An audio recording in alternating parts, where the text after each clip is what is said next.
Don't bend. Don't water it down. Don't try to make it logical. Don't edit your own soul according to the fashion. Rather, follow your most intense obsessions mercilessly. Most people try to beat writing into submission. They fight it. They overthink it. They perform for imaginary readers in their heads. But here's a very wacky thought that I want to hit you with right now. What if writing isn't meant to be forced? What if it's actually supposed to feel easy? So easy, it almost feels like you've got GTA cheat codes. Now, it may have taken me over 666 published articles, years of countless failure, and more resistance than Steven Pressfield has faced during his entire career, but I've finally figured it out. I've figured it out, so as soon as you've watched this video, it's over. The game of writing, like, you've just won. You've become the champion overnight. So easy. And no, it's not some quick hack, and it's not anything to do with AI. It's actually something much deeper, much more fundamental. This is the thing that transforms writing into something painful, into one of the most natural things in the world. In this video, I'm going to show you how I made that shift and how you can do it as well. If writing currently feels like a grind for you, if you're finding it really difficult to get going, you're not having any momentum, it feels just like a grind, and for whatever reason you can't stay consistent despite trying so hard, this is going to change everything for you. So, without further ado, let's continue. You're never going to learn something as profoundly as when it's purely out of curiosity. That's a quote from Christopher Nolan, one of the greatest filmmakers of all time, and probably the best current director working today. And if you were to replace the word learn with write, you get the exact same outcome. Because the truth is, my friend, writing becomes easy when you only write about the things you love. And looking back, this is one of the main reasons I couldn't write anything before. Don't get me wrong, there were loads of other reasons, loads of lifestyle factors, mental factors, loads of problems I'm not going to bore you with. But it was mainly because I wasn't approaching writing from a place of curiosity. It was more so coming from a place of desired status, or to avoid judgment. But I'd say mostly status, because I used to have big dreams of being famous and rich. I had fantasies about banging groupies and smoking crack on yachts. All this crazy stuff, right? And none of this was original. I know how impressionable I am. I know I got all of this from the toxic culture that we live in. But the point is that I'd had those dreams. I can't deny it. Maybe not the crack part, but yeah. The truth is, I didn't care what I made. As long as I had loads of Benjamins in the bank and I could bang as many groupies as I want, I thought I would be happy. But when this was my motive, it becomes obvious why I wasn't able to create anything. Nothing I ever started would interest me enough to keep going. As Naval says, following your genuine intellectual curiosity is a better foundation for a career than following whatever is making money right now. Curiosity is your compass. It's your North Star. It's the shining light that you should be walking towards every single day. But more than that, it's also your key to creative flow. Famous psychologist Mihai Csikszentmihalyi, I don't know if that's how you pronounce his name, describes this as an autotelic experience. Doing the thing is an incentive in itself. So cycling is something that does this for me. Walking does this for me. And now, writing does as well. Once you adopt this perspective, writing stops feeling like a chore and becomes a source of pure enjoyment. Because when you write what you love, you're not posturing, you're not pretending, you're not acting, you're not performing. You're not trying to present an image to the world. Or as Carl Jung would say, a persona. You're not trying to lean into your persona, and you don't think that is who you are. Instead, you're just writing from a place of pure, unadulterated expression. And when you do this, you are expressing from the most authentic parts of you. You're not expressing from your persona.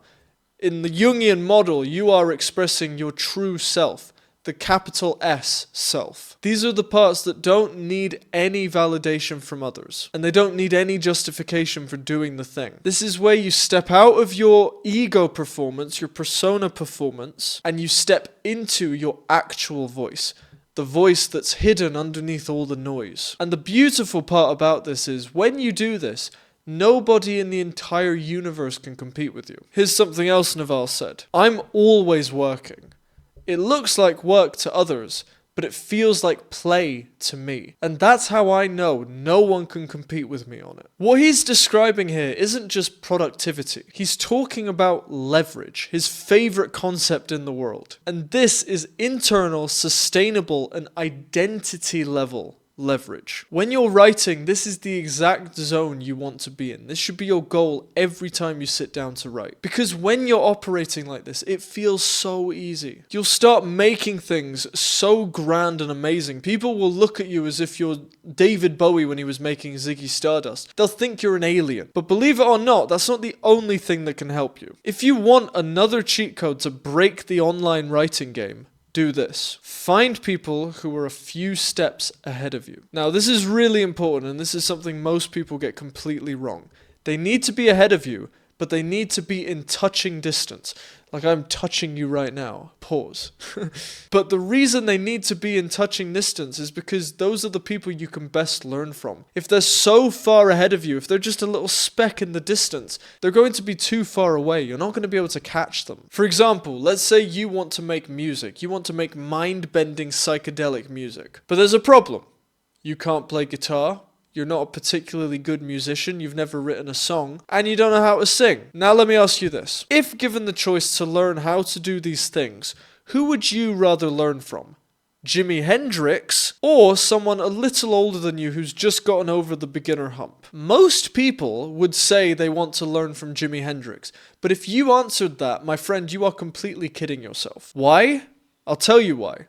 Jimi Hendrix is one of the most creative people to have ever existed ever. And trust me, I play the guitar, so I know a thing or two about Mr. Hendrix. And when I first started playing the guitar and I wanted to learn, obviously I wanted to learn his songs. But I started playing his songs and I got so demotivated, I didn't understand how he was doing the things he was doing.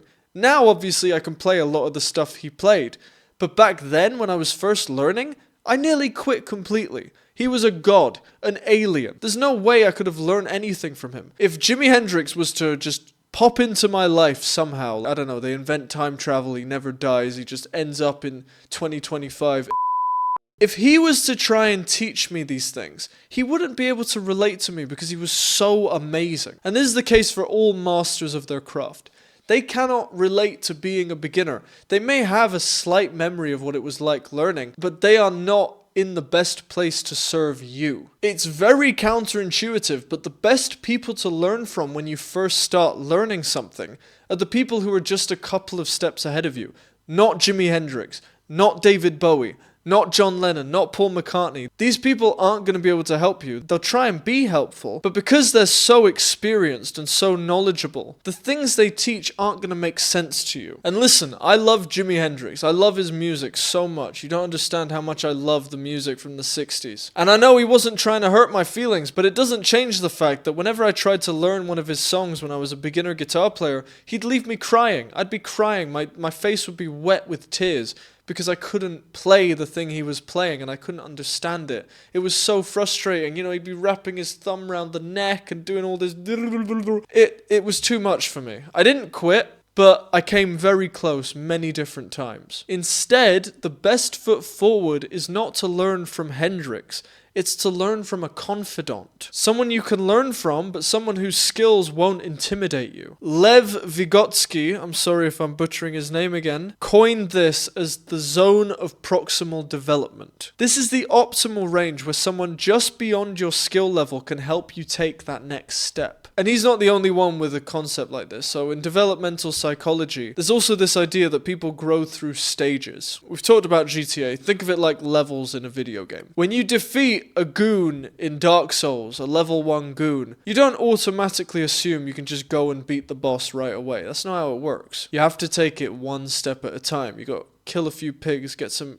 experience points, you got to kill more goons, you got to improve your weapons, you got to learn the mechanics of the game, and then you can kick the boss's ass. But not if you don't go in that order. Ken Wilber is a thinker who's studied this stuff for decades. And much like an avatar in a game grows and develops with experience, so does your ego, and my ego as well. And when I say ego, I'm simply talking about your sense of self, the idea of who you think you are. The thing that helps you interface with reality. And according to him, real ego growth only happens when you're being guided by someone who's just one stage ahead of you. So let me just put this in like practical terms, what does this actually mean? For example, let's say we have a guy who's very ambitious, very success driven, wants to achieve a lot of goals, make a lot of money, but they also want to experience enlightenment. According to Wilbur, this guy would not be best suited to learn from someone who's already enlightened. Why? Because the fact is, the person who's very success-driven has a very strong ego, or let's say they have a fragile ego, but they're in the process of building it, and they think that by getting all these external things, they'll be building it. The reality is,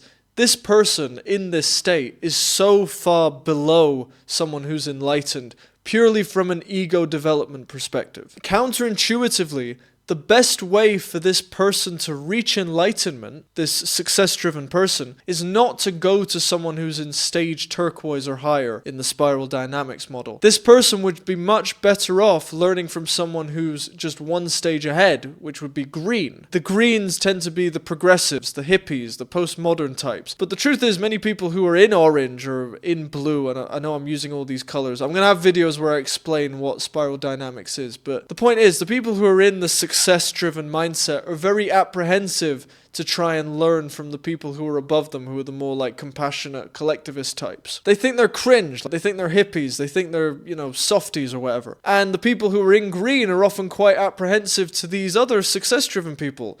So these stages don't like each other, right?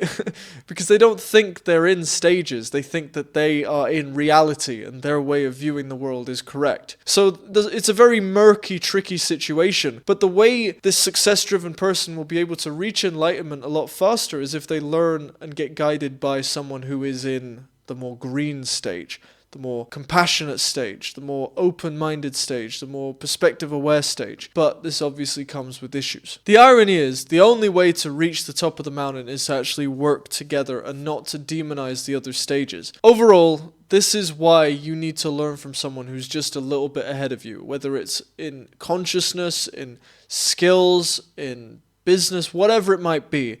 It's better to learn from someone who's just a little bit ahead of you. You want to learn from someone who's just one step ahead of you, not 5. Not the guru, not the enlightened master, not the best-selling author, not the successful entrepreneur, not even Jimi Hendrix. Instead, you need to learn from the people who still vividly remember what it was like being in your shoes. That's the quickest hack to exponential writing and personal growth. And I call these people your clan of confidants. They're your near-peer mentors, your guides, your friends. They are living proof that your path is real and it is possible for you to walk on it as well. Study them. Devour their content like a hungry crocodile devours a gazelle. Watch how they do things and do exactly what they do. We're very blessed to live in the digital world. Obviously, it comes with its pros and its cons, but we're lucky in the sense that you no longer have to learn from people who are in close proximity to you. As long as people create content on social media, and there are millions of them, you can learn from them. But instead of looking at Mr. Beast on YouTube and Naval on Twitter, look at someone who's in touching distance. And don't be afraid to steal. That's what the best have always done and always will do. David Bowie described himself as this: I'm more like a tasteful thief. The only art I'll ever study is stuff that I can steal from. And that's how every great creator starts. He's not the only one. They emulate before they establish. And don't be afraid, because this isn't plagiarism. This is just neuroplasticity in action. This is how your brain forms new creative patterns, through imitation, repetition, and adaptive integration. If you actively choose not to be a copycat, especially when you first start, you are always going to lose to the student who isn't afraid of stealing things and experimenting, and they steal so much that they'd make a kleptomaniac blush. Here's the truth. Picasso stole, the Beatles stole, Jimi Hendrix stole, Quentin Tarantino still steals. And as Austin Kleon, the author of Steal Like an Artist, puts it, all creative work builds on what came before. This is a very valuable perspective shift I want you to start thinking about. Think about everything that's ever been created. On the face of it, we'd say that it belongs to the artist, right? The person who made it. But in reality, the art belongs to the people who experience it. I really like this artist called Kevin Parker, who's the guy behind Tame Impala, and he always always talks about how whenever he's making an album, it's a bit of a bittersweet process, because obviously he loves the process of making the music and he loves that people get to listen to it and people want to hear his music. But he also talks about how he doesn't like releasing the music, because as soon as he does that, it stops being his and becomes theirs. And this is how it works. Everything that's ever created is actually part of your creative lineage. It's your ancestry. These are your people and these are your things. These are your pieces of art. They belong to you because you are the one who experiences them. And if you're afraid of claiming your creative inheritance, you're not just putting a ceiling on your potential. You're cutting yourself off from your lineage, your history. Understand that the art does not belong to the artist who makes it. Art belongs to the person who experiences it. Art belongs to awareness. If you are aware of a piece of art, you are experiencing it, which means it's yours. If you are not aware of a piece of art, it doesn't exist. And your confidants, who are just a couple of steps ahead of you, know this. Learn their lesson faster, make progress quicker, and avoid all of the mistakes they made sooner. As Warren Buffett says, it's good to learn from your mistakes.